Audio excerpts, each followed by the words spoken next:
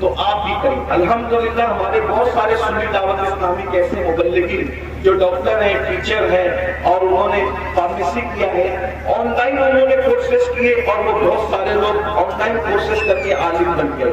تو میری گزارش ہے، کام کرنے سے ہوتا ہے، علم پڑھنے سے آتا ہے. تھوڑی محنت کیجیے. جتنا ٹائم موبائل میں لگاتے ہو، جتنا ٹائم دکانوں پہ لگاتے ہو، جتنا ٹائم ہوٹلوں پہ لگاتے ہو، جتنا ٹائم ادھر ادھر بیٹھ کے لگاتے ہو، اس کو تعلیم میں خرچ کیجیے. دنیاوی تعلیم میں اور دینی تعلیم میں دونوں تعلیم حاصل کیجیے. اللہ تعالیٰ کی بارگاہ میں